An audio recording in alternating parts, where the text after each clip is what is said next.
pain à tous. Une publicité à la télévision dit « Vous n'êtes pas seul ». Cette publicité de soutien à une organisation de santé permet aux malades isolés de savoir qu'il y a d'autres personnes qui les aident. Et si vous ne vivez pas dans un pays en voie de développement, bien sûr vous pouvez être seul. Je parle ici d'avoir à faire face à vos problèmes par vous-même. Généralement, nous avons la possibilité de partager nos situations en famille ou entre amis, mais très souvent, nous nous retrouvons confrontés à nos problèmes sans aide extérieure. Certaines personnes sont mentalement plus fortes que d'autres et sont plus résistantes, mais seront à un moment donné dépassées et se retrouveront isolées dans leurs problèmes, ne sachant pas vers qui se tourner. Cependant, la plupart d'entre nous sommes comme de petits enfants.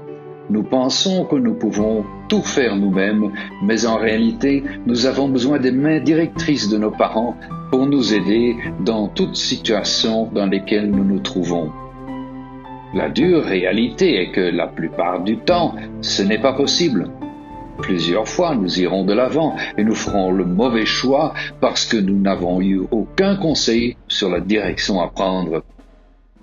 Corriger notre erreur devient alors difficile, ajoutant souvent à notre erreur de jugement un autre mauvais choix.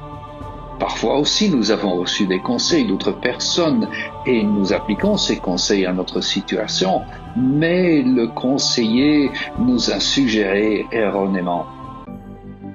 Cela vous semble-t-il familier? Eh bien, vous devez savoir que vous pouvez faire les bons choix et toujours recevoir les bons conseils et la bonne direction. Tout ce que vous avez à faire est d'écouter les conseils de votre Père céleste qui vous guide toujours. Le psaume 46, verset 1 nous rappelle que Dieu est notre refuge et notre force, un secours dans les détresses, toujours facile à trouver. Avant tout, vous devez avoir confiance ou, en d'autres termes, avoir foi en lui et croire qu'il vous fera toujours savoir quoi faire. Bien sûr, il y a des étapes à franchir dans ce processus. Tout d'abord, vous devez lui faire part de votre situation. Comment? Je pensais que Dieu savait tout, même mes problèmes. Mon ami, il le sait, mais il aime que nous lui disions ce que c'est. Et il est bon que nous lui expliquions, car cela nous aidera à définir ce que nous voudrions que le Père résolve. Nous devons être précis dans notre description. Maintenant que nous savons exactement ce que nous devons résoudre, nous devons passer à l'étape suivante. Second point, nous devons abandonner la situation et la remettre à Dieu. On pourrait dire, Père, je remets cette situation entre vos mains et je vous fais entièrement confiance pour la résoudre. Je sais que vous allez me guider dans ce qu'il faut faire et j'attendrai votre réponse. En d'autres termes, oubliez le problème.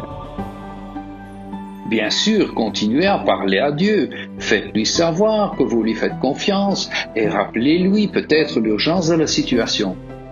Mais ne soyez pas inquiets, l'anxiété est un manque de foi. Troisièmement, écoutez attentivement sa réponse et ses conseils. Souvenez-vous que Dieu vous parle de différentes manières. Si vous pensez qu'il vous parlera d'une voix que vous pouvez entendre, il y a de fortes chances que vous attendiez longtemps. Beaucoup de gens n'entendent jamais la voix de Dieu. Cependant, il vous parlera à travers d'autres, surtout les plus inattendus, à travers de versets de la Bible ou à travers de situations au cours de votre vie quotidienne. Soyez patient, ne vous précipitez pas. Ne pensez pas que le premier signe est le bon. Mon conseil est d'attendre la confirmation. Cette confirmation est ce que j'appelle le test de la paix.